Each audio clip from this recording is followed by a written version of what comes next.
Good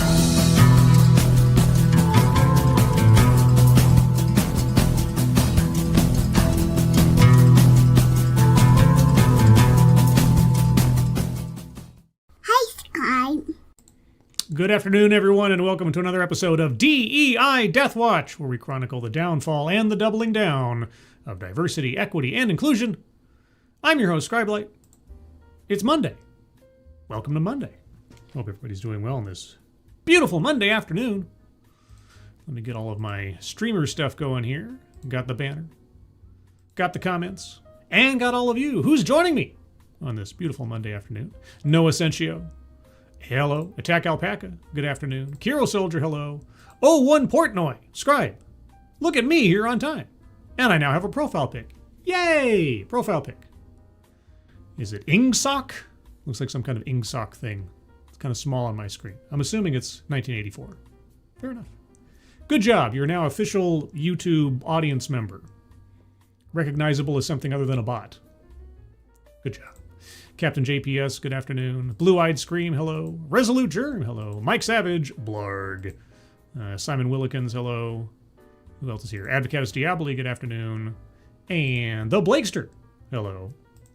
And that's all I see right now. More people may arrive as time goes on, and if so, I'll say as many hellos as I can fit in. But yeah.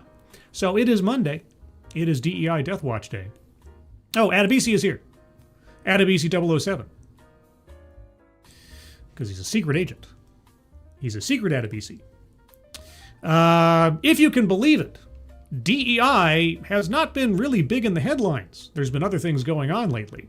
However, things are bubbling beneath the surface, and a new trend is appearing. You may recall from about, 2 episodes back, we looked at a story from Time magazine. I'll refresh you on that story right now for reference's sake. This was from Time magazine, or in partnership with Charter, whatever that is, How DEI Must Change in 2026 to Survive. And we were introduced to a inclusion consultant named Lily Zhang and a new book, Fixing Fairness, in which Lily Zhang introduces us to the FAIR framework as an alternative or an evolution to diversity, equity, and inclusion. And FAIR promotes the idea of targeted universalism. Now, what is targeted universalism? Well, for those of you that missed the episode, let me give you my sort of layman's summary of what it is. DEI elevates people to positions of authority and value on the basis of their skin color, their gender, sometimes their orientation. It takes elements that are non-determinative of their character or their merit and says that we must elevate these people to be representative of their demographic in order to address historical wrongdoings. Regardless of whether or not they actually possess the skills, education, or experience necessary to fulfill the role, we're going to do this for great justice. So your value is first determined through a filtration of non-determinative characteristics. And then you get the job, you get the position, you get the opportunity. Well, that's kind of illegal. It's been illegal the whole time, but only now, seemingly, hopefully, only now consequences are on the way. Still waiting. Andrea Lucas at the EEOC, please make my decade by doing something about this. But anyway, in the meantime, how do we still achieve our same goals without actually breaking the law? So instead of setting filtration on the basis of your skin color, or your gender, or your orientation, we're going to practice targeted universalism. It's no longer about lifting people, it's about leveling the expectations. Notice the motion of my hands as I say that. Leveling the expectations. That's targeted universalism. Destroying merit by getting rid of prerequisites or standards or requirements whatsoever for positions, for access, for promotions. That's not what they say it is, but that's what it effectively is. Targeted universalism. F.A.I.R. Well, now why do I bring up an article from 2 weeks ago from Time magazine? I mean, we've heard several different variations on what the new D.E.I. should be for quite a while now. We've heard of bridge. We had Jedi for a while. They're trying to change that. Well, here's the thing. F.A.I.R. is going on a charm offensive. Because now, if you can believe it,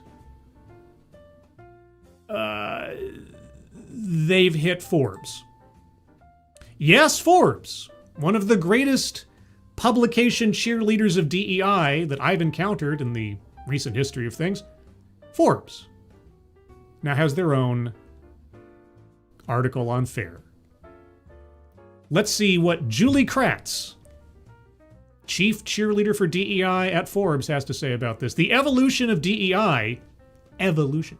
Why it's time to move toward the F.A.I.R. framework. For years, many of us in the corporate world have leaned on the familiar acronym of DEI, diversity, equity, and inclusion. We've poured millions.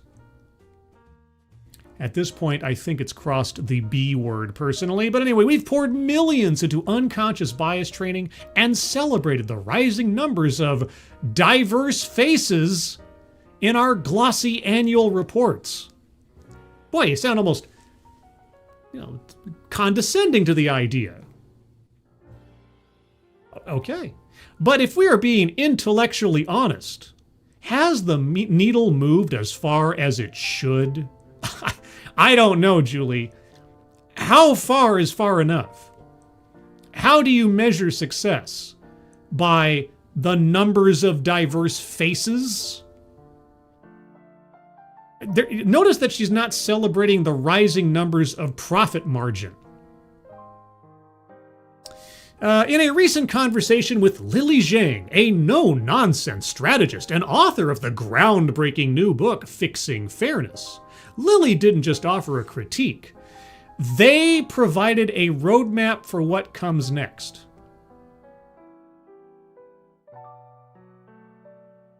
Lily is a multiplicity. Lily is legion.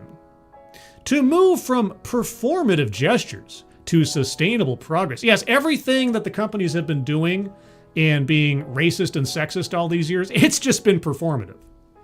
All the money and time spent and wasted on DEI trainings, just performative. Now we're gonna really do, am I hearing shades of nobody's done socialism right before? Or is that just me? To move from performative gestures to sustainable progress, we need to transition from the vague promise of DEI to the accountability of the FAIR framework: fairness, access, inclusion, and representation. Here are 3 pivotal shifts every leader must make to build a workplace that actually works for everyone. All that stuff we've been doing for the last decade, all those hundreds of millions, if not billions of dollars we've dumped into this. No, that was all this training wheels. It was just a theory. It was practice. Holding people to account, dismissing people from job opportunities and grants and things because they weren't the right skin color, didn't have the right gender. No, that was all. That was all. Just practice run. FAIR is where it's at. Number 1, stop patching people and start fixing systems. Again, we're not lifting people up. We're leveling. We often treat DEI like a series of individual upgrades. We send managers to a 2-hour workshop and expect systemic racism or gender bias to vanish by Monday morning. Oh, I know, it's Monday morning. Well, afternoon. And it's still here. Lily uses a powerful metaphor for this: the missing stair. Ooh. Instead of fixing the broken step in the staircase, we spend all our energy teaching employees how to jump over it. As Lily puts it, quote, "We have to stop teaching people how to jump over gaps. We got to point at the missing stair and go." We got to point at the missing stair. We got to. Bro, we got to point at the missing stair and go, why is there no stair there?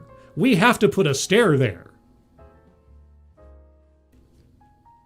If your organization is seeing a high turnover of women or people of color, the problem isn't their resilience. Yeah, you're right. It's not their resilience. It could be, that's crazy. It could be that you put people into positions of authority or skills-based work that they didn't possess because you were more concerned with aesthetics than you were with outcomes. And eventually they burn out because the responsibilities they've been saddled with, they're not prepared for. I'm sure I'm just making up a complete fabrication of a theory. The problem isn't their resilience, it's your staircase. We need a 90-10 split. 90% of our effort should go towards changing systems, hiring protocols, promotion transparency, and pay equity, while only 10% goes towards individual training.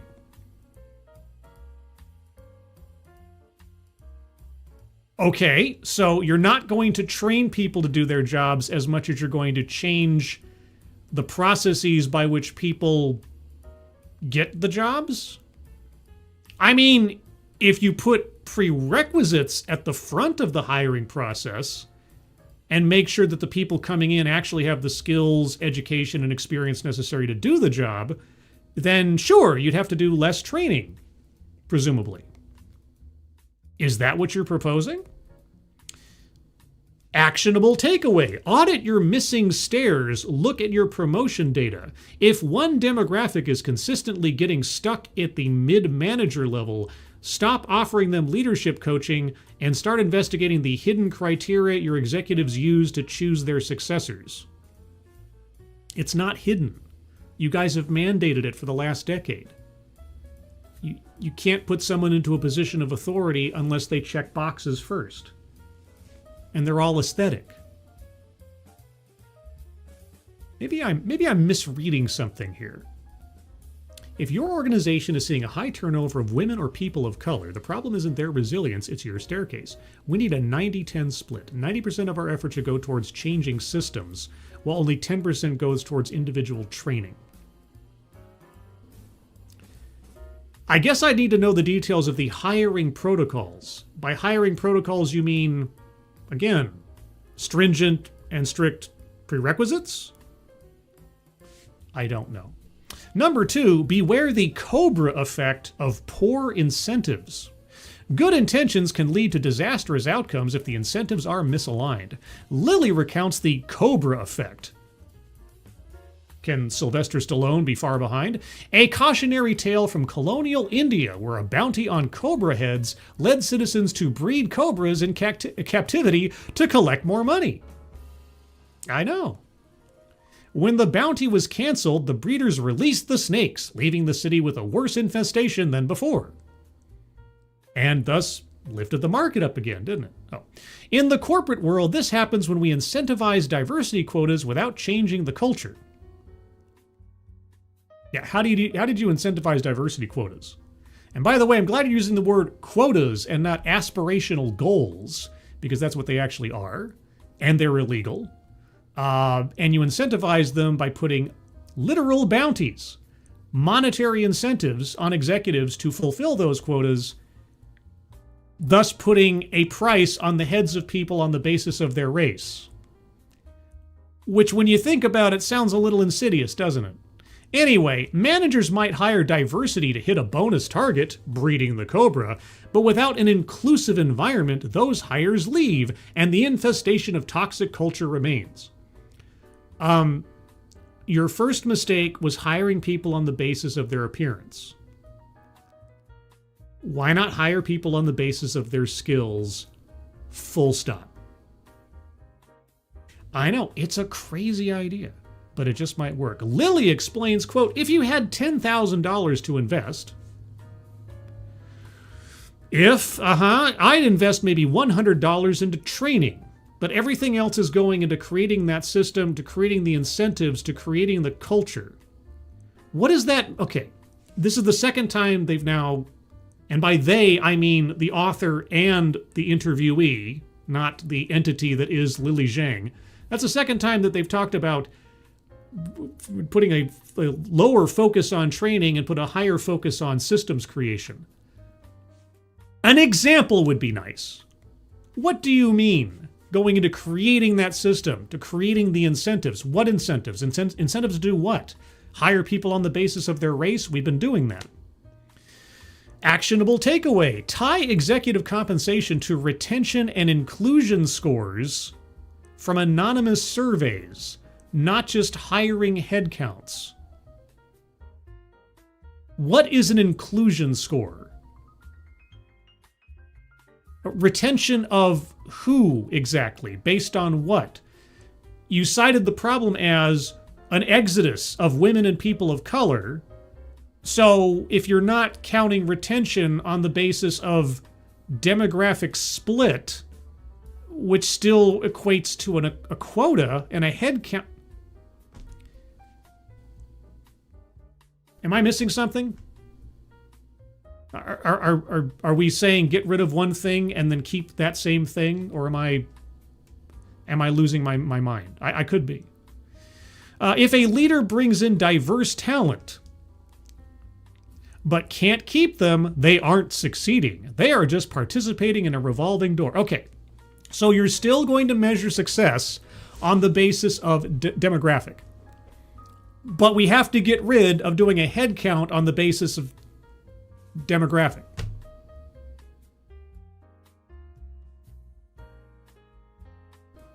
Tell me more. Number 3, redefine representation as a measure of trust. We often treat representation as a math problem, a check-the-box exercise of demographics. You're still suggesting that you do. Read your previous paragraph.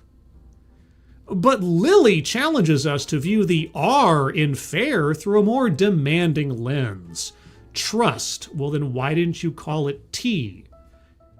Why didn't you use T instead of R? You could call it fart or fate. Fate, F-A-I-T, a fate. Now, true representation isn't just about who is in the room. It isn't. It's about whether the people not in the room trust the leaders who are. And as we know, trust is only earned through melanin count or similar genitals. Lily notes, quote, rebranding DEI as FAIR will not save us. You are decidedly correct. But reimagining how we conceptualize and execute what we used to call DEI just might, unquote. Am I gonna have to buy this book? Am I gonna have to do a book report? Oh, man. I haven't done a book report since, what, like junior year of high school. You can have diverse board of directors, a diverse board of directors. I guess you can, but if your frontline employees feel that leadership is indifferent to their safety or growth, you do not have representation. You have tokenism.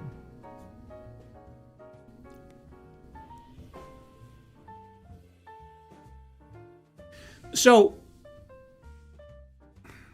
the people and publication that is admonishing me as a hiring executive that if I have women and people of color leaving in droves, I'm failing at diversity.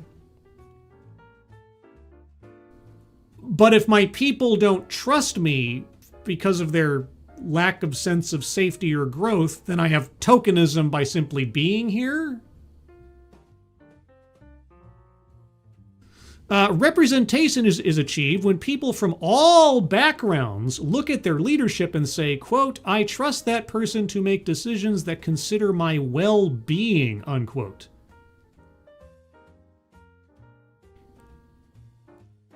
I must have missed the part where my supervisor or boss is also supposed to be my psychiatrist.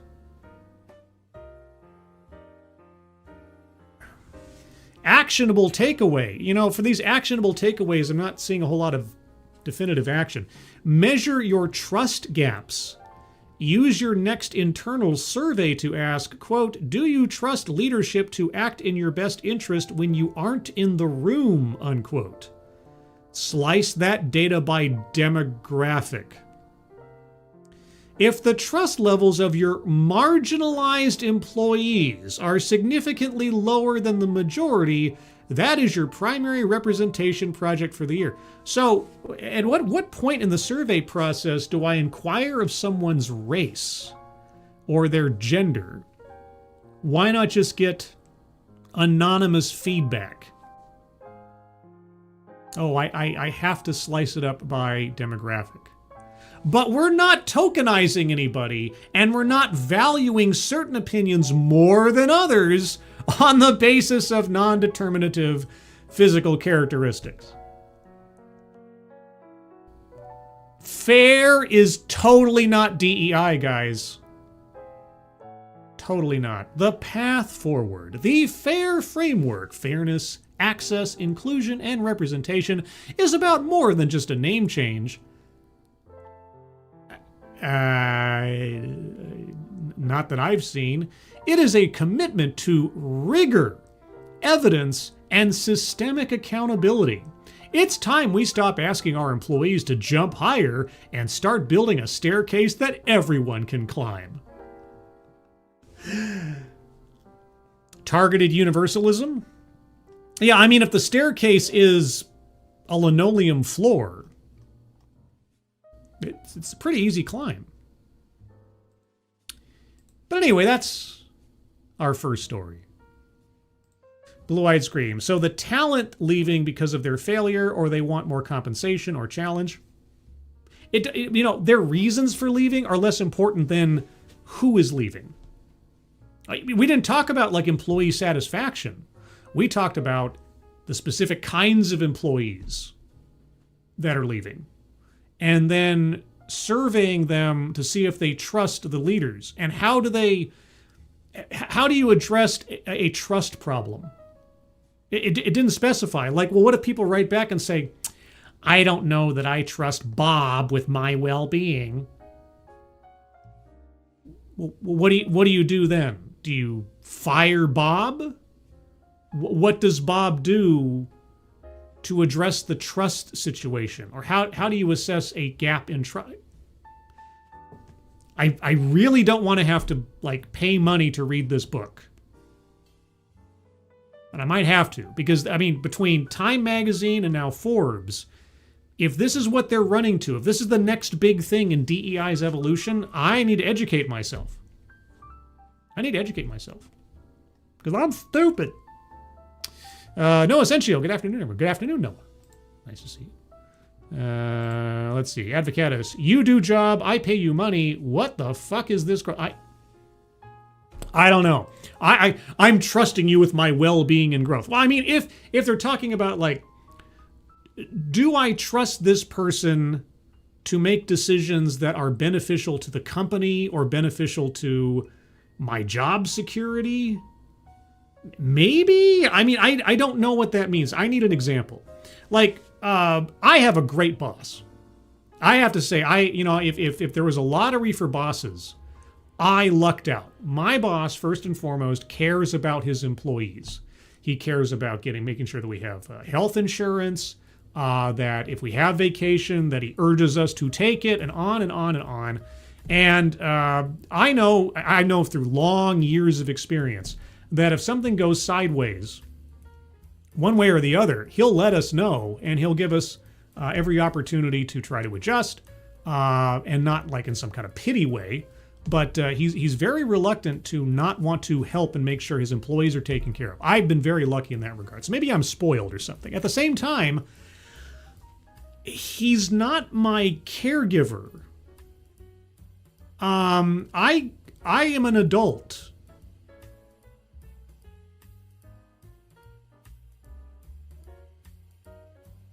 And as far as my well-being is concerned, there are certain things that I have to take accountability for myself. I'm not quite sure what they mean by well-being. When it comes to the workplace, well-being means, well, you know, are the bills paid in the building? Is the electricity on?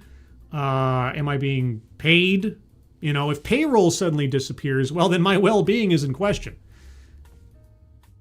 But all that article said, and they didn't even mention targeted universalism. Remember, Lily Zhang herself brought up targeted universalism in the previous Time magazine article. And targeted universalism is, again, the leveling of standards. I'm gonna have to find. I'm gonna have to find this book. I'm gonna find this book. I'm going to read it, and I'm gonna do a book report on it. I'm gonna make that its own show. I'm gonna call it the F.A.I.R book report on F.A.I.R. Well, now that I've set that bar for myself, I have to meet it, don't I? Well, anyway, so there's assignment for the future.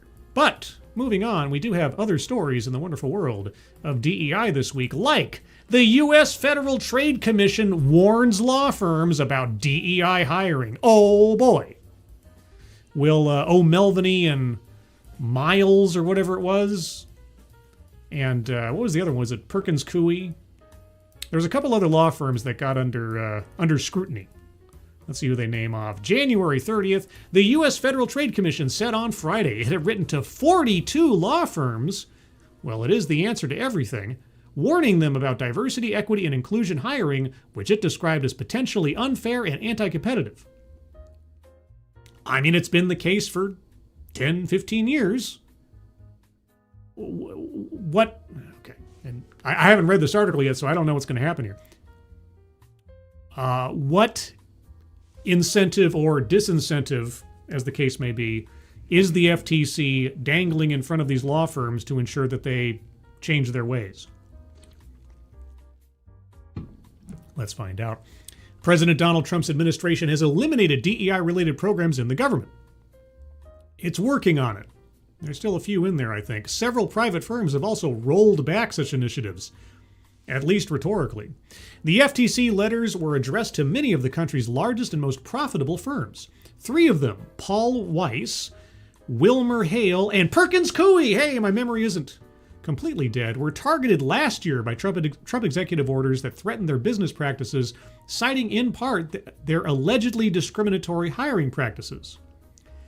Allegedly. It's true, it's alleged until you actually read their policies and promotional materials. Paul Weiss and 2 other firms named by the FTC on Friday, Skadden Arps and Latham and Watkins. Skadden Arps. Sounds like some kind of like rare disease that dogs have when they try to bark or something. And Latham and Watkins reached deals with the White House to void or sidestep such orders, pledging millions of dollars in free legal work to mutually supported causes with the administration.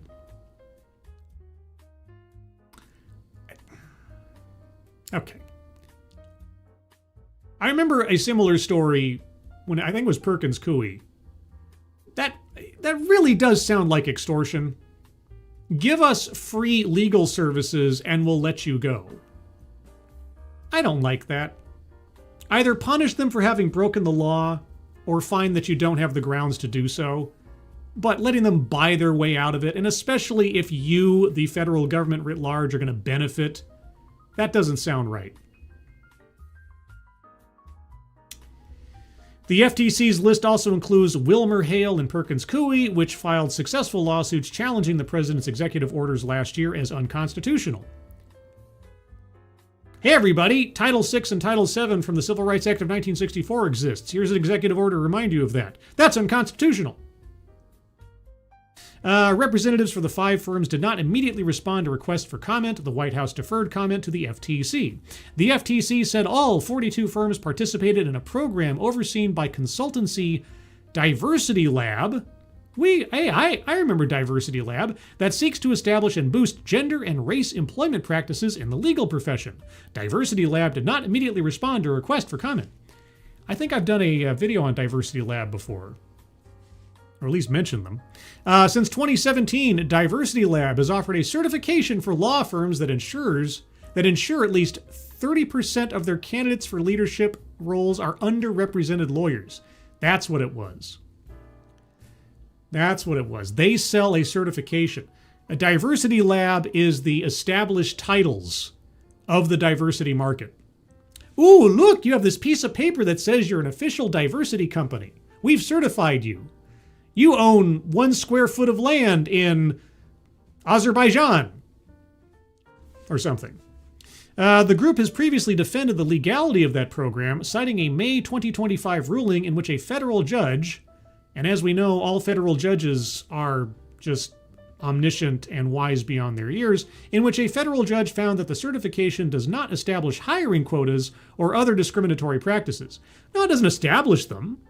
It just encourages them. It gives you a thumbs up for possessing them.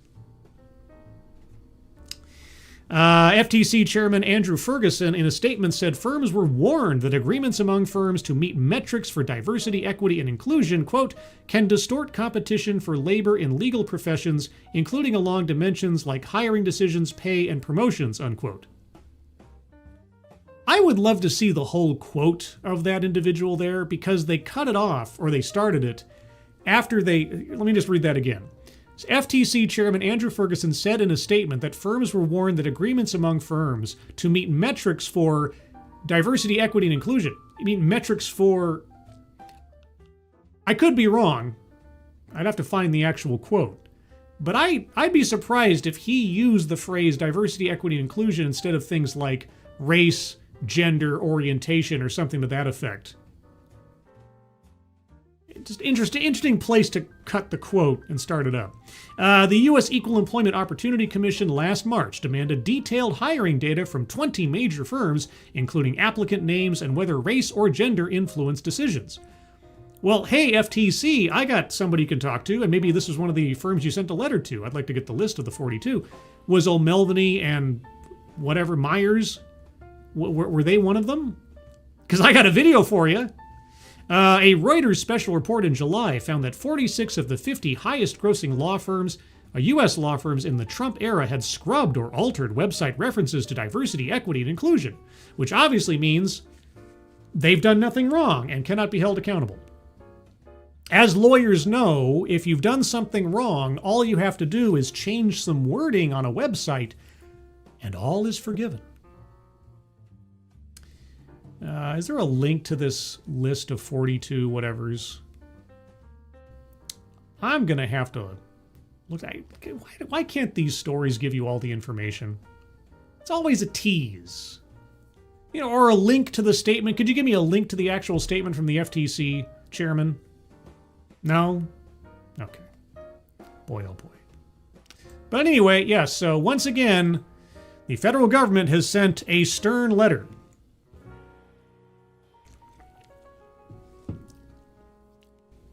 Okay, this might be, well, I mean, it is in all sense of the term.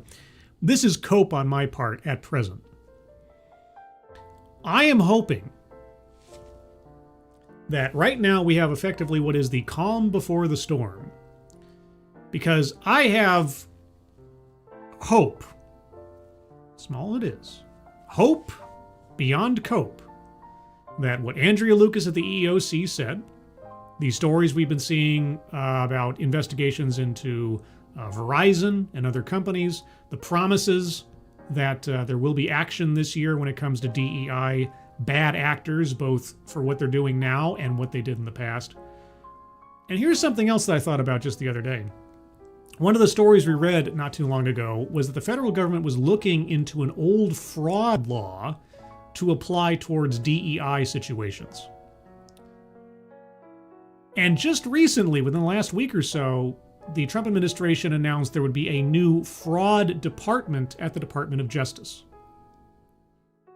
So I'm hoping that all of these little threads are twining themselves together.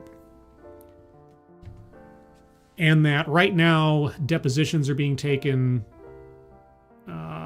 inquiries are being written up or arranged and so on and so forth. And we might actually see something happen by springtime. I hope. Because as I've said before, this administration has now less than 3 years left in, like I say, I would err on the side of we're not going to have the White House in 2028 and operate on that basis. And they've got 3 years to set precedent and either establish or galvanize existing law to make sure that this stuff either doesn't happen again or it has a heck of a hard time happening again. Because the waiting is the hardest part. So I'm hoping so. SWD40, when I saw the title of the video, I assumed you had gotten your hands on Sony's next big live service game. No. Was High Guard Sony? I know Concord wasn't it? Yeah, Concord 2, High Guard Boogaloo. Walter Tomaszewski, but Scribe, Advocatus, nobody is urging babysitting employees. You can't have a hostile office environment. It's counterproductive and gives your company a bad reputation. Well, I see, and again, it's the ambiguity of these statements by these inclusion consultants. It's like, what do you mean by the people in charge have to see to the well-being and safety and growth of the employees? I mean, those terms could be completely benign and workplace professional relevant. But I have a hard time believing that that's what they mean, given, recent history. It sounds more like you're trying to turn the workplace into a hug box. Bring your whole self to work. We honor every part of you. Every company is a little Hershey town. We're just one step away from issuing company script, so you can buy your goods and services from us alone. Become dependent little children, psychologically dependent children on the company to validate and encourage every little idiosyncrasy that you possess so that you are always at work, even when you're off the clock. Would you like to join your specific ERG that has a very specific after-hours activity that you can do in the company name with company branding? You wouldn't want to not participate in our inclusive activities, would you?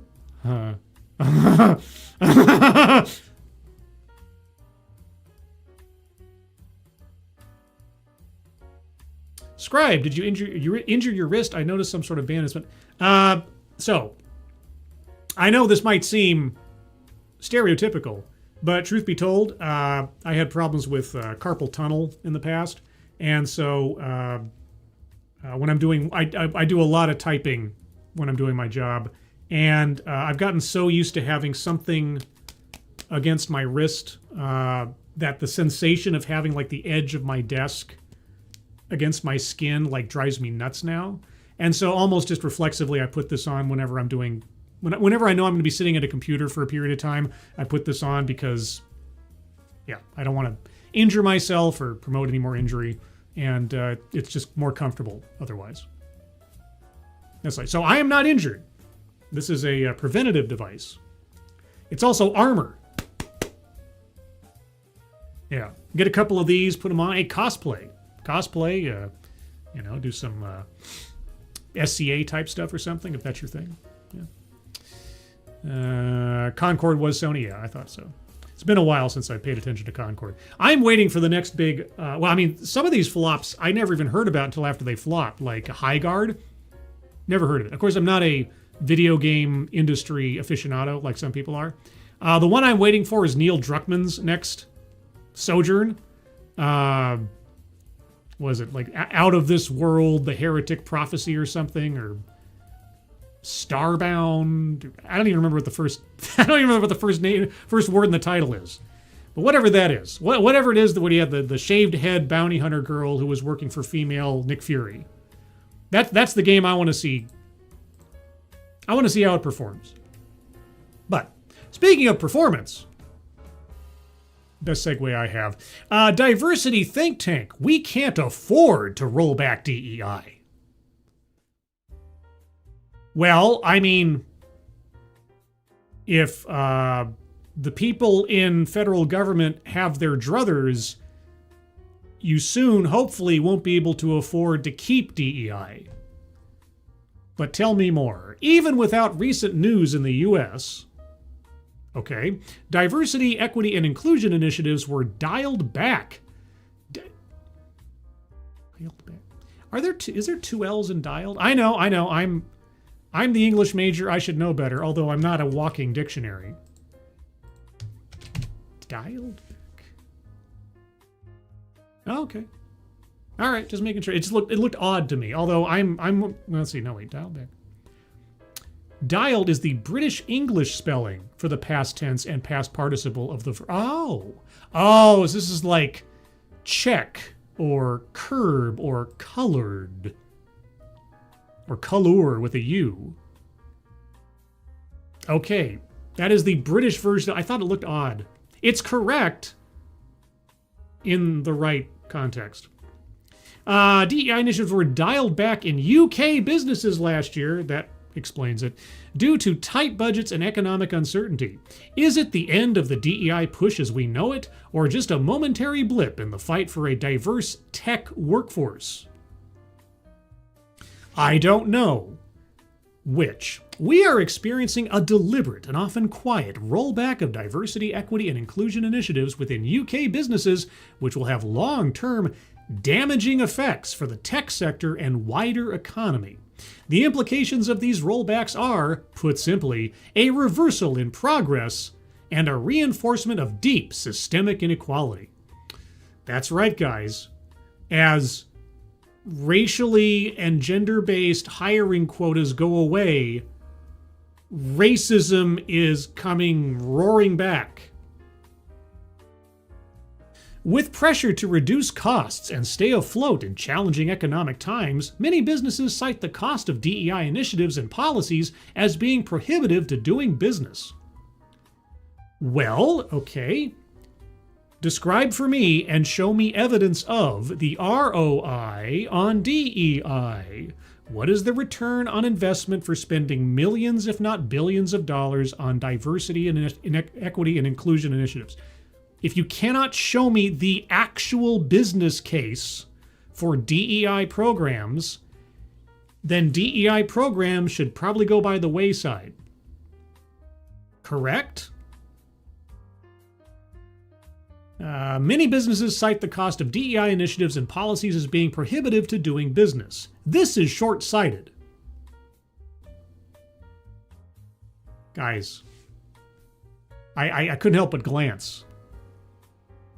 I ask for evidence that DEI has an ROI, right? It seems to me that that would be the logical thing to do, is to say, it's short-sighted to roll back your DEI initiatives because they cost so much. When in fact, DEI initiatives increase profits over much because here's company X, who has been practicing DEI for the last decade or more as the golden poster child of DEI success. Is that what she's about to do? No. What is she about to do? A 2020 study by McKinsey! McKinsey, guys! Oh my gosh, if McKinsey says it so, then it must be...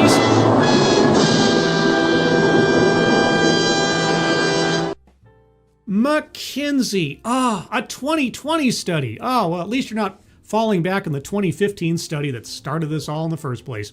A 2020 study by McKinsey, which gathered data from 1,000 organizations, revealed that gender-diverse businesses are 25% more likely to have higher profits.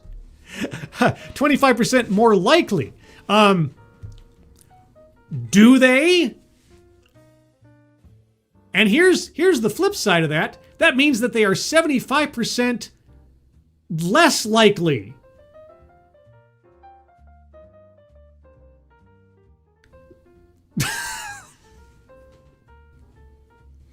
Guys. What if I told you that if you pack your businesses with women, there's one chance in 4 that you might get more money? I know, right? Better odds than Vegas. With that number increasing to 36% for ethnically and culturally diverse businesses. Oh, God, guys. Oh, God, let me tell you. Just break all the hiring laws in this environment under this administration. I know. And there's a 64% chance you won't actually earn any extra money. But guys, there's a 36% chance that you might earn some more money as a result. Guys.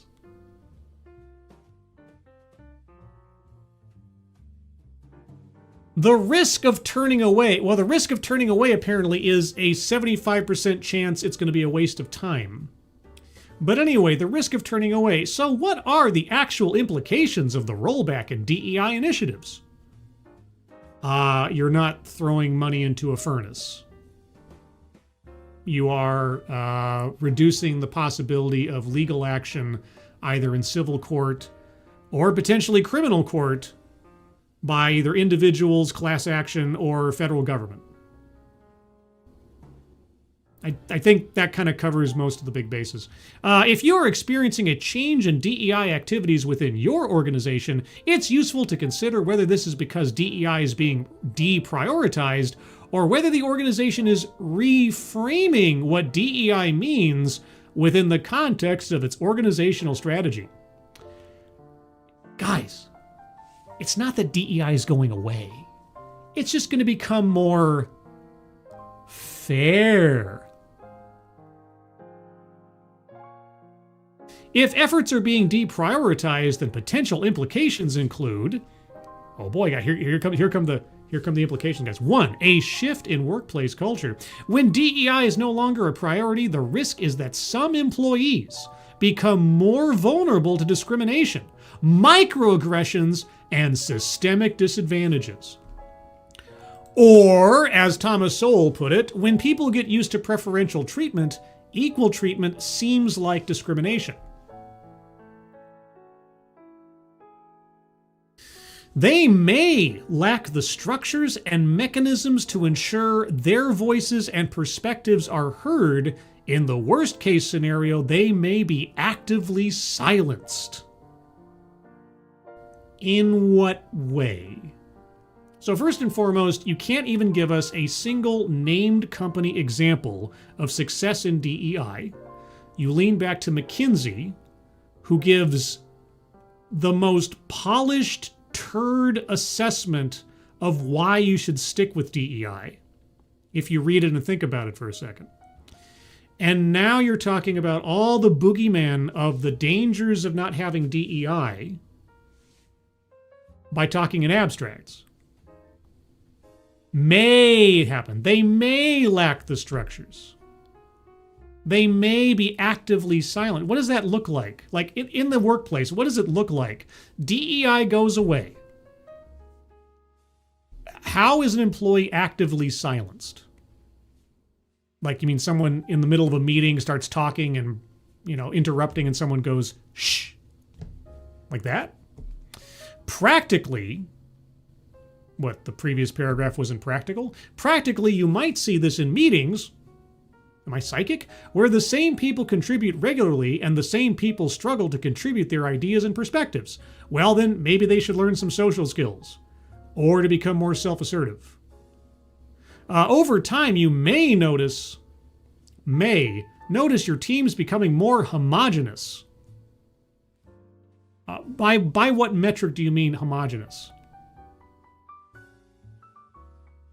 There is an active disadvantage in having a team where all members come from a similar background, have a similar thinking style, are of the same gender, race, or education background. Well, tell me, Computer Weekly, how do I solve for that problem in a hiring capacity?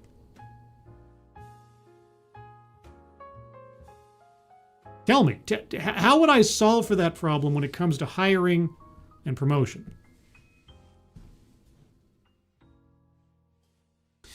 You create an echo chamber which inhibits creativity and innovation. Oh, you mean the echo chamber of race good, doubt bad, white people evil, men toxic. That kind of echo chamber? This can erode the deep cultural fabric of an organization. You know, I think DEI erodes the deep cultural fabric of an organization when you downplay merit and upplay appearance. Number 2, loss of innovation and competitiveness. Okay, well, give me an example. A BCG study. No, I don't want to study. Give me a company example. Give me an example of a company that practiced DEI for 7, 8, 9 years and then suddenly divested themselves of it and then they went completely into the toilet. You must have an example. No? Okay. A BCG study suggests that increasing the diversity of leadership teams leads to more and better innovation and improved financial performance. You know, I've been hearing that for 10 years. How old is this study? I'm going to go to this study. Go away. Can I not look at this thing? I can't look at this thing. You value my privacy. I don't want your cookies. Go away. Never mind. I'll have to look at that later. That's the exact same thing that McKinsey was saying back in 2015. I'm going to repeat myself because it still baffles me. At this late date, why do you not have a success story in a named, identifiable company to point to as proof of your theory? Why? DEI is not some infant idea. We're not back in 2017. This is 2026. My channel has been in existence for nigh on 10 years now, and I've been covering DEI since its inception practically. And still, why can you not name a success story?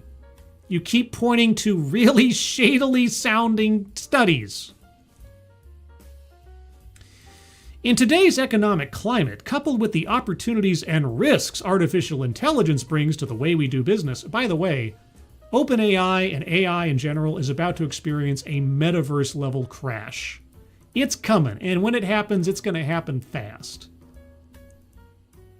And it's going to be sad and hilarious at the same time. Because it's like, how many, I look at AI right now as just one big Theranos model. They are building billions, if not trillions of dollars or plans in place of data centers and all this stuff for something that is purely annoying people or producing slop that nobody takes seriously. And they think this is sustainable. They think there's going to be a market to make up the gap between how much they're spending and how much they say it's worth. You've got companies like OpenAI that haven't generated anything near a profit that you could point to that would come close to their valuation. Their valuation is billions and billions and billions of dollars. They can't even clear $1 billion or more on a yearly basis, and they're burning even more than that. People putting so much stock, literally or figuratively, into AI and everything else, it's not going to be pretty. And a lot of us are going to suffer for everybody else's stupidity. Theranos 2, Metaverse 2. Theranos 3, Metaverse 2. Because FTX was kind of like Theranos 2. Anyway. Sorry, tangent. Coupled with the opportunities and risk artificial intelligence brings to the way we do business, businesses need to stand out and continue to truly innovate to remain competitive. This requires resilience and a commitment to building and nurturing loyal talent within organizations. Yes, if the people in your company know they couldn't get a job anywhere else because they lack the skills, education, and experience to do so, but you're willing to give them a job out of pity in order to pad out your diversity quotas, oh, they'll stay loyal all right. Might not actually earn you much money, but they'll stay loyal and you can tell yourself you're good. Number 3, damage to employer brand and talent retention. Talent. As Gen Z, and eventually Gen Alpha, enter the workforce, businesses, Gen Z and Gen Alpha, are we just like, did we run out of alphabet letters? Because, I mean, I'm part of Gen X. And I guess there was Gen Y-ish, Gen Z, the Zoomers, and then we just start over again. And now I'm receiving a phone call. See, I wish someone would pay attention that I am streaming. There's someone in my life who doesn't care that I have a set schedule for these things. Doesn't pay attention. But now they know, and knowing is half the battle. Gen Z is the first generation to grow up in a fully digital world. I guess that might be true, yes. With ready access to a wealth of information to shape their perspectives. Emerging research shows that their expectations are to find employment which is financially secure. I mean, that's what I sought. Supports overall well-being. There's that term again. What do you mean? And aligns to their values. You know, I value earning a living. I value a honest day's work, or honest day's dollar for an honest day's work. That kind of thing. It just... My feelings. Are you respecting my feelings? Are you seeing to my psychological safety and well-growth? If you're not, I don't know if I can work here anymore. I'll have to find someplace else that caters to my fragile psyche. Ah! All right. For many individuals who represent Gen Z within the workforce, DEI is not optional. It is a necessity. To remain relevant, businesses need to consider how they will meet the expectations of the younger generations and their future leaders. The younger generations...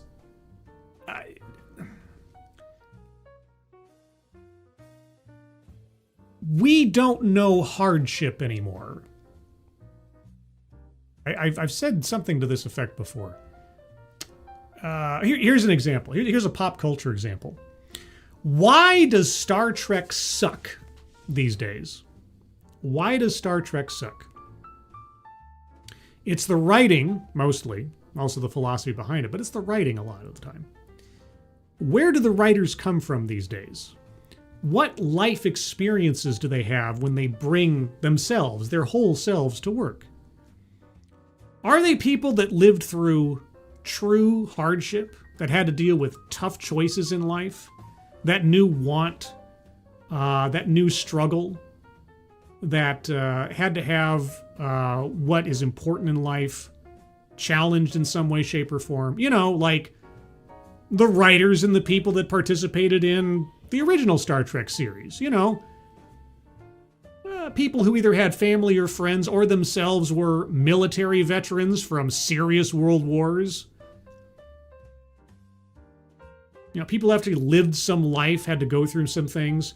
Or is it now just a bunch of soft, spoiled millennials who haven't known a serious day's work in their entire life because employers are now more concerned with taking care of their feelings?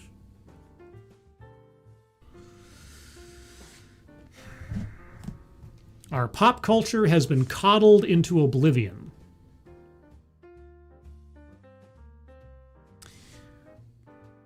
I'm not reading the rest of this thing. This goes on for... I don't care. It just... Links to all the articles are in the description below, by the way, if you'd like to read them for yourself. need to take a break from that. Just is melting my mind. All these promises and guarantees and abstractions without any examples. It's like I'm reading a TEDx talk. Alpha and beta are the new ones. Yeah, we just started over again, I guess. Can't wait till we get to Lambda. Lambda. Let's see. Financial security isn't unique to the latter generation. No. Gosh, do you guys know when I'm looking for a job, what I look for? Financial insecurity. I love living on the edge. I got that gambler's mentality. Anyway, one more article. Because when I saw the headline of this one, I thought to myself, what questionable advice is coming my way in trying to avoid consequence? 2026's DEI priority? ? Making talent programs scrutiny proof.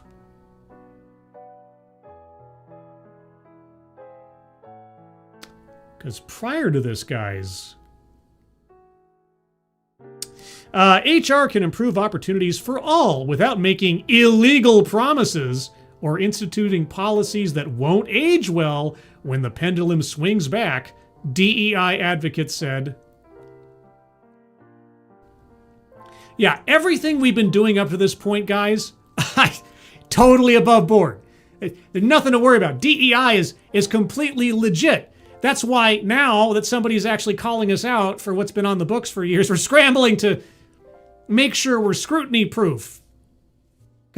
But even though everything we've been doing up to this point has been completely and totally legal and virtuous and justified by historical wrongdoings, legal tug of wars undeniably shaped diversity, equity, and inclusion last year. It's been shaping that for a couple of years. Maybe you want to go back to 2023. Maybe you want to go back to the affirmative action decision by the Supreme Court back in early summer, late spring of 2023, before Donald Trump became president. I know. You guys seem to think that history began with January 20th, 2025. But anyway. Last year, and it looks like navigating compliance enforcement will be the top DEI trend of 2026 too. Well, compliance enforcement would effectively mean DEI goes away completely. If that's what you mean, then I'm completely on board. 1 year into President Donald Trump's administration, the executive orders issued on Inauguration Day and the U.S. Equal Employment Opportunity Commission's guidance that followed have undeniably shifted the tone in DEI work. Oh boy. As Noreen Farrell, Executive Director of Equal Rights Advocates, I'm suspicious, told HR Dive, quote, we'll likely see continued attacks on diversity programs with the EEOC issuing more intimidating guidance that creates legal uncertainty, unquote. No. You know what created legal uncertainty for DEI? I know. It's a broken record. I do it at least once, maybe twice per stream. It's called the Civil Rights Act of 1964, specifically Title VI, and thereafter Title VII. That's what created legal uncertainty for DEI. In the fact that DEI, almost across the board, promotes the violation of those titles and are federal crimes simply in their implementation. That's what creates legal uncertainty. Should have created legal uncertainty this whole time. Only now is there the threat that the law might actually be enforced. Law from 1964. Still, long-standing federal law should be HR's guide for all workplace practices, Farrell said via email. Oh, really? Well, then how do you justify DEI's existence in any way, shape, or form? Employers who stay on the straight and narrow, quote, will be positioning themselves for success when the pendulum inevitably swings back, she told HR Dive via email. Yeah, As long as we can stay under the radar for the next 3 years and hope beyond hope that a Democrat wins the White House, we'll be fine. We'll be fine. Document. One HR move that will be crucial going forward. Quote, document the legitimate business justifications for your diversity and inclusion initiatives, Farrell said. Oh, I'm all for that. By all means, give us a documented, written down, publicly available argument for why diversity, equity, and inclusion should be part of your business. Give us the business case for DEI. Tell us in no uncertain terms that you found a way to monetize people's skin color.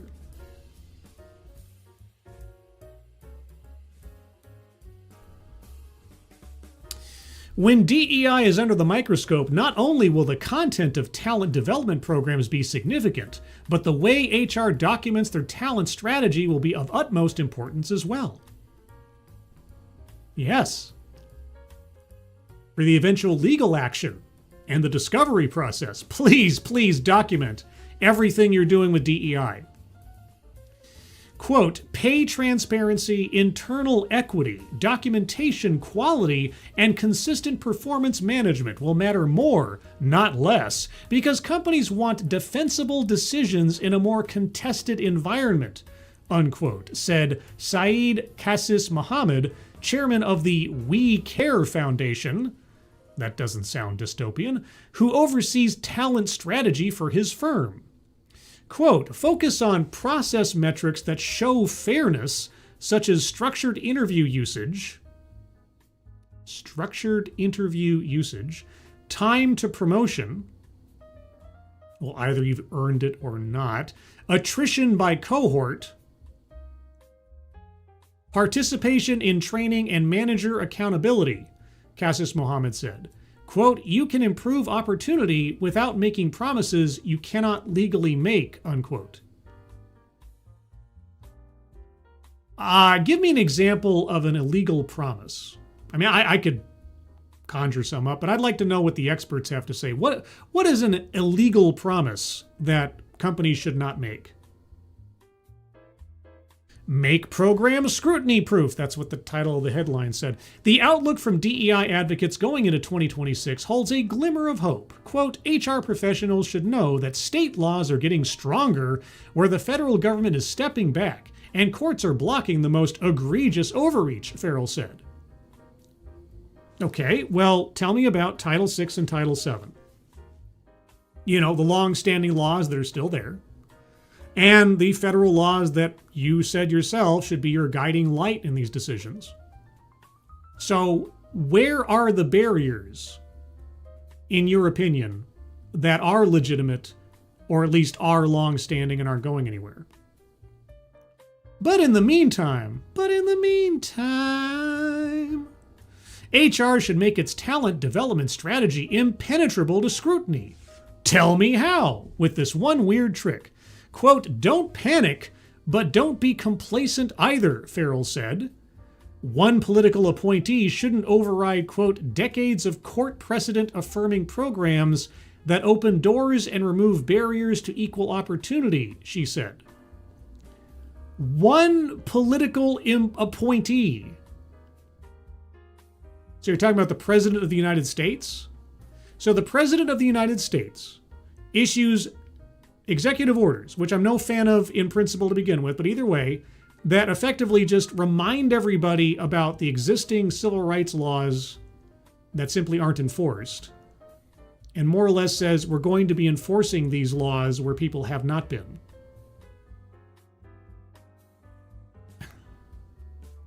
Decades of court precedent affirming programs. Really?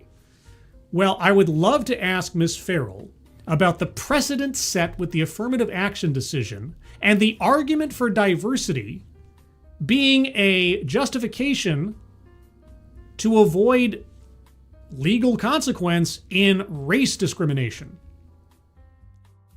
What happened to the argument to diversity as an affirmative defense of racial preferences in admissions. What happened to that? Oh, that's right. It failed miserably. The argument to diversity is not a defense against Title VI and race discrimination. So, Title VI doesn't just cover colleges and universities, it covers any institution or organization benefiting from federal financial assistance. That includes federal contracts. So, if diversity does not get you out from under the umbrella, or the threat, I should say, the Damocles sword of violating Title VI anymore, because of the Supreme Court setting a legal precedent in court, and there's a company out there, I don't know, some major company that happens to have a federal contract. And oh, by the way, they happen to have a DEI program that values people on the basis of their race. What do you tell them, Ms. Farrell, about court precedent-affirming programs?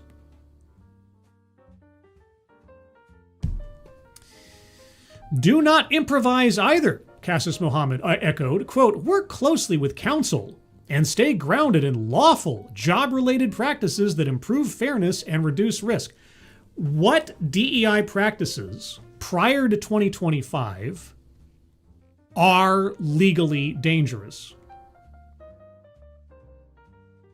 I mean, if you have to remind people or advise people now in 2026 to be mindful of those laws, what were you guys doing the last 10 years? Notably, according to Cassis Mohammed, quote, what is being challenged is not the idea of equal opportunity, but the way programs are framed or executed, unquote. You're correct. You're correct. The actual concept of equal opportunity, of an egalitarian, meritocratic process is not being challenged. It is the poison that DEI has injected into the process for the last 10 years of not caring about merit, of not caring about equal opportunity, but instead elevating equality of outcome and benefits to people on the basis of non-determinative characteristics of their physical makeup. I'm glad we've had this revelation together. But at the end of the day, amid the calls for strict compliance, the H in HR will remain crucial in finding a path forward. What does that mean? Quote, keep the human element, Cassis Mohammed said.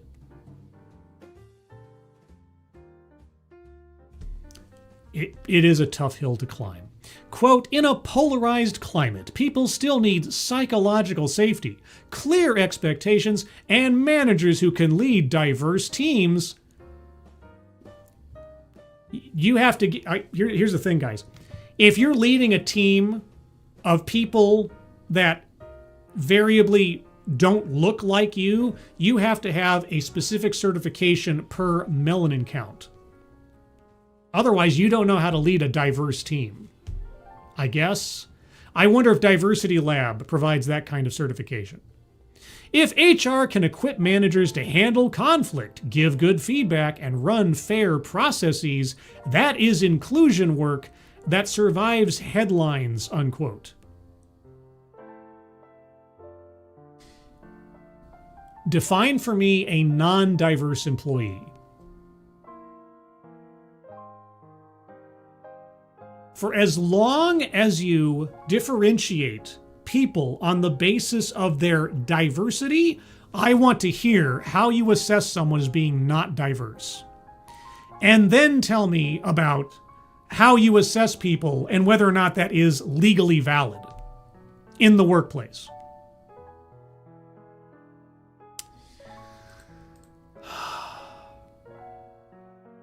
This is all one kind of catharsis for me.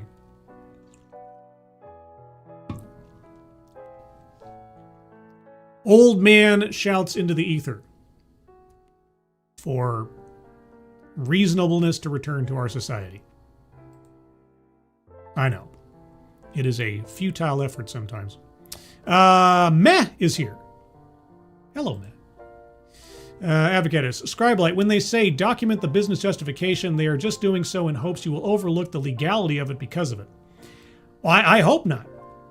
I hope that they very accurately and provably document whatever it is they think they're going to do with DEI to make it survive, outside of just changing a few words or rebranding it. I would love to know. Because here's the thing. It's always going to come down to, how do you measure success? Right? How do you prove that DEI, was a successful program? For the last 10 years, you've seen the diversity reports, and I've showcased many of them, from major corporations. How do they measure success? By demographic split. By the percentage of this kind of person versus that kind of person. How many women do we have? Oh, well, we're reaching for gender parity in our leadership teams by 2025 or 2030.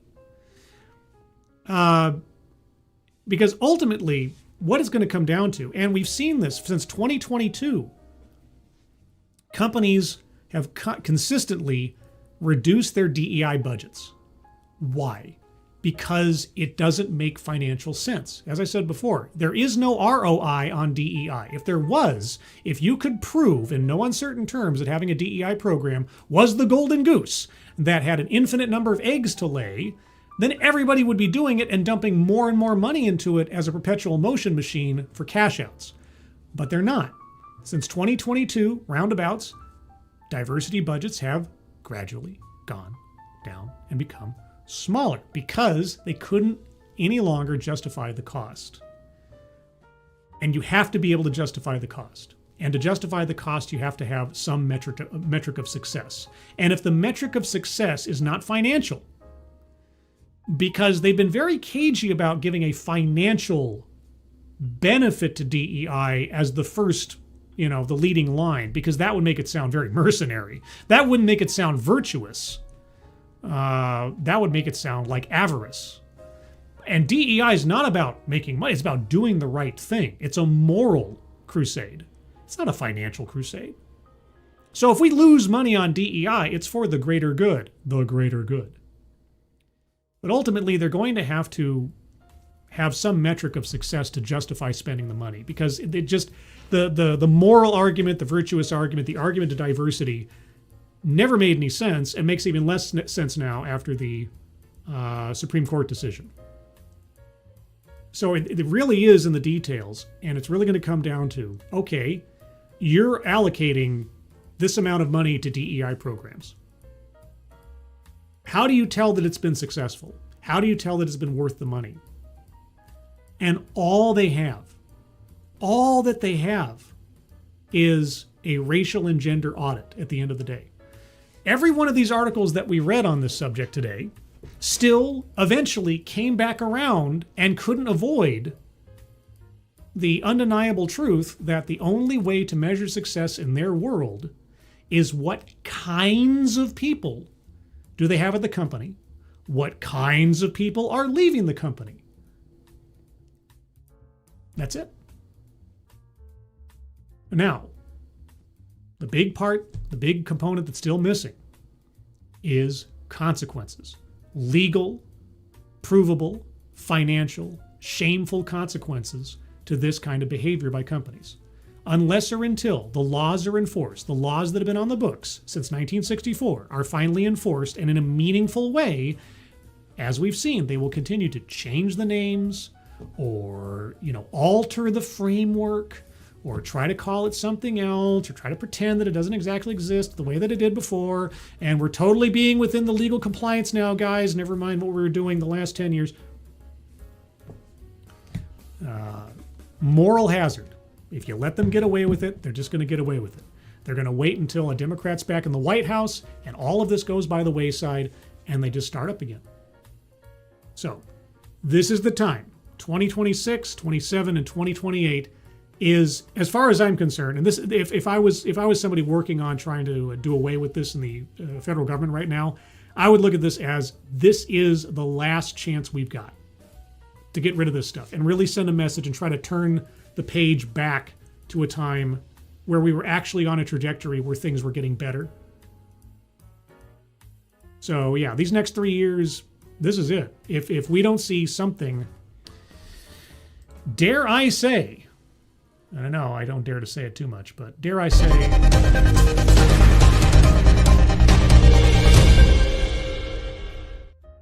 if we don't see something substantive happen in the next 3 years, and I'm hoping this year in particular, to try to tramp down and punish this kind of stuff, I have a fear that we're going to see it come back again and again. It's never going away. Wowie wow wow. I know. I'm serious. You know, for all the drama that I can inject into this. But anyway, getting off my soapbox. It is my soapbox. Inhaling the ether is more fun than shouting into it.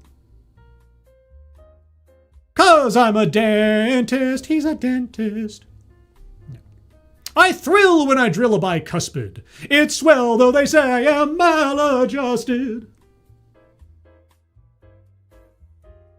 Anyway, guys, that's the show.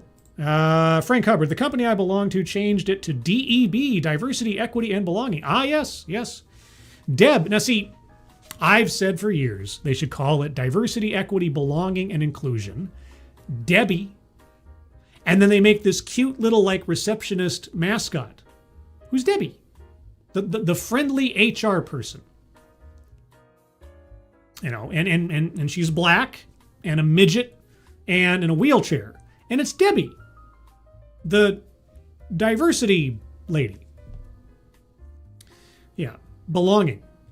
Yeah, we saw belonging has had a weird history. It's kind of become, it was popular for quite a while there. 2018 through about 2022-ish. Into 2023, and then it went back to DEI again, and belonging kind of went by the wayside. Now it's coming back. Oh, but now we have FAIR. Fairness, access, inclusion, and representation. I have to start memorizing this. I have to go buy that book. Buy my book. Buy my book. Buy my book. Walter Tomaszewski, how do you think DEI affects temp agencies such as Apple One?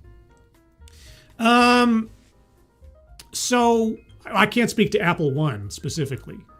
As far as diversity goes for like third-party hiring organizations, I think the best example of how that affects those entities when they buy into it is Hive Diversity.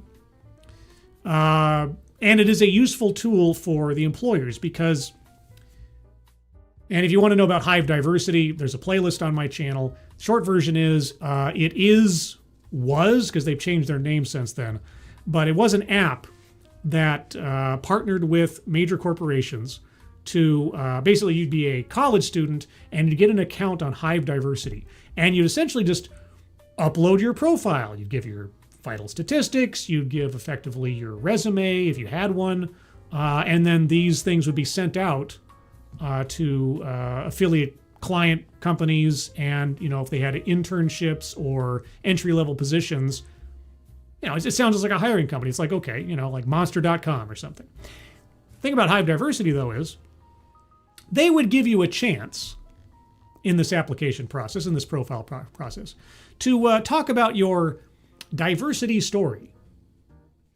Just an open text box, you know, whatever you want to put in there about your diversity story, because the name of the company at the time was Hive Diversity.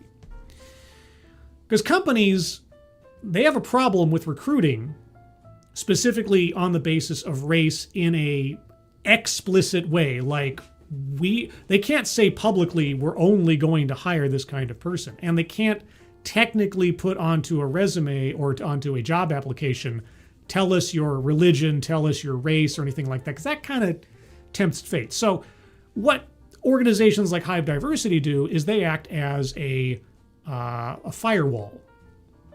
They do the filtration ahead of time, and they just say to the person, hey, whatever you want to put into your profile, you know, a photograph of yourself, or if you want to tell your personal story of diversity in this blank text box, which we don't tell you exactly what to say. You can say whatever you want.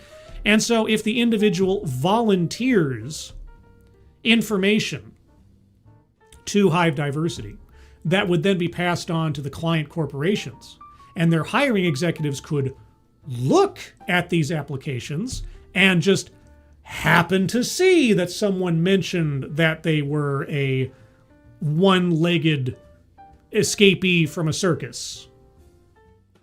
They didn't solicit that information from the individual. They didn't require that individual to give them that information. They just volunteered it of their own accord. And I'll take into consideration their work experience and their education.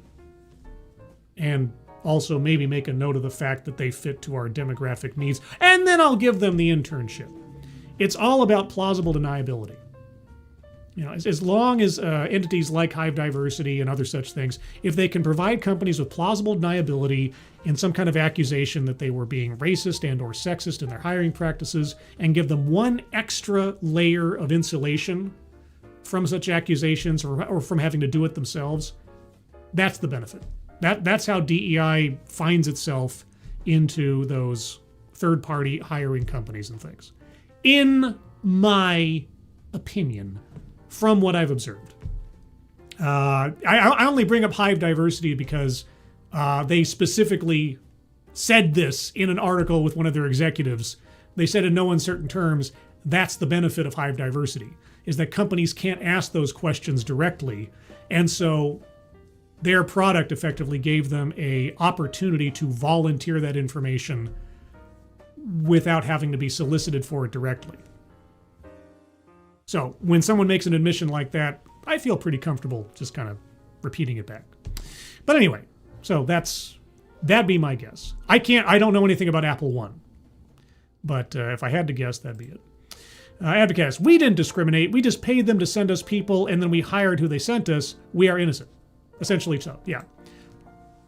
Yeah, they have some kind of internalized recommendation score as to where this is going to go or who's going to be recommended. And then the company's just like, well, they're a vendor. We paid them to send us appropriate candidates, and they sent us the candidates. We had no part in the process. And again, plausible deniability, legal insulation. That's all. So anyway, we hit an hour and a half. I didn't think I'd hit an hour and a half, but there you go. And I wasn't just doing filler for the sake of filler. Everybody, that's the show. That's the latest in the wonderful world of diversity, equity, and inclusion. And if it all turns into F.A.I.R, I'm going to have to change the name of the show. Maybe. We'll see. By the way, did you know that I have a Discord server? Would you like to join the Discord server? Link to the Discord server is in the chat right now. Click on that link. You'll find yourself on the landing channel called Say Hello. And in addition to saying hello, you just have to say the secret word. The secret word will tell me that you're not a bot, actually watch the stream, and have thus earned the right, the privilege, the entitlement to join the Discord server. And today's secret word is, how about quota? Just say hello, quota, and I'll know that you watched this show of all shows. Outside of that, Thursday at 6 p.m. Pacific, 9 p.m. Eastern will be the next episode of TED Excellence, where I'll take a look at another off-brand TED Talk for education and enlightenment, or something, and possibly a bad psychic guess on my part as to what the talk's going to be about, because my imagination apparently is far better than the product actually put out by TEDx. Also, I completely forgot, because I got so excited. At the top of the chat box, guys, there is a link to the donation page for Blood Cancer United. Please take a look at that if you have the opportunity. If you can donate, please do so. But even if you can't, if you can share that out on social media, that would be appreciated. So everyone, thank you so much for joining me. Moderators, thank you for keeping an eye on things. Even though everyone here is so well behaved, you have very little to do. Everybody who donated either to myself or again at the top of the chat box to Blood Cancer United, thank you guys so much for your generosity. Very much appreciated. And with that, everyone, I hope you have a good rest of your Monday. I hope the rest of the week goes well. I hope you're all safe and well. If you're not well, please get well soon. And I'll see you on the next one. Take care.